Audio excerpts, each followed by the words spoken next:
What makes paranormal, supernormal phenomena hard to study in the lab? That's a great question, and I will use an example from two fields, mediumship and ESP. And the first one, I know that skeptics are going to take it and say, oh, well, that's just part of the scam. But I think thinking people will see where I'm coming from and why this makes sense. So for the scientific study of mediumship and that kind of access to otherworldly knowledge, really kicked off in the second half of the 19th century. What happened was spiritualism got really big. Table tapping. There was first the Fox sisters in the United States who claimed to be talking to spirits. Later they said they were faking it. But it became a party trick from England to the States about talking to spirits using a series of knocks.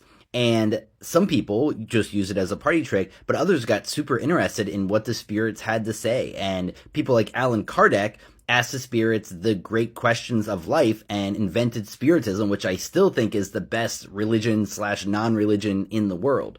But scientists wanted to see if something was actually being communicated to here that couldn't have otherwise been known.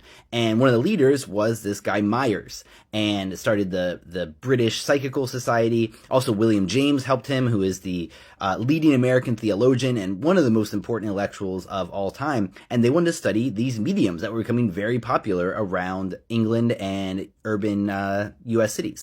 So these researchers set in on hundreds and hundreds of sessions with dozens and dozens of mediums, and they often found that some of them were accessing things that there was no way to account for by traditional, rationalist materialist means.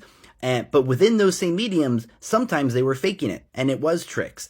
And the one part of what was happening is these were real people with real powers, but also they had to keep food on the table, and so sometimes they had to fake it.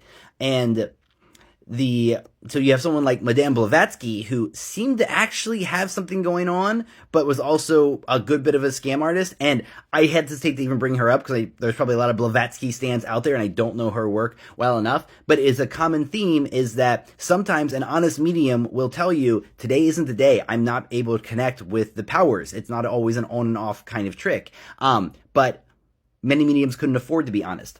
The other more pressing thing is the other consciousnesses in the room affect this. If you are in the room with a hard-headed skeptic who says, this is not going to work, it stops it from working. And they saw this over and over again. And of course, a skeptic is going to say, well, that's just proof that it doesn't work. Actually, it's kind of proof that it does. Because just like if you have a person sitting in the front row of a theater radiating negative energy, they can completely ruin the play that way. I just read a Willa Cather story like that. That's why it's on my head. But the consciousnesses can do that. So if you have 5 people in a room trying to connect to the spirits, and one of them absolutely says this is not true and is trying to stop it with their brain, they have the power to stop it. The medium might be in charge, but all of those consciousnesses are working together. So it can be hard to prove this stuff to skeptics because their brains have the ability to turn off the phenomena.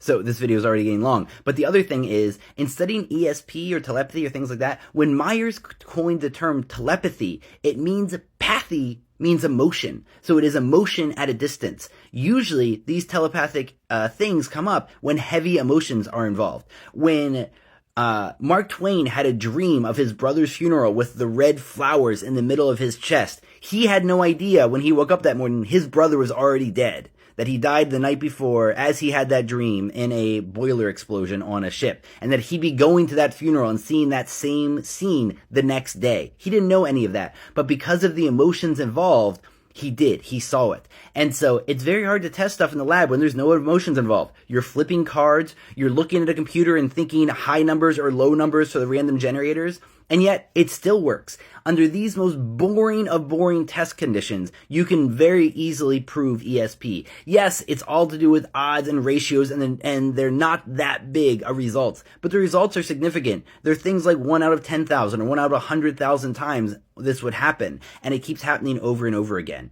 So it's hard to study telepathy and ESP in the lab because there are no emotions involved, and it's so boring, and generally these things only happen to people a few times in their life because of times of huge emotion.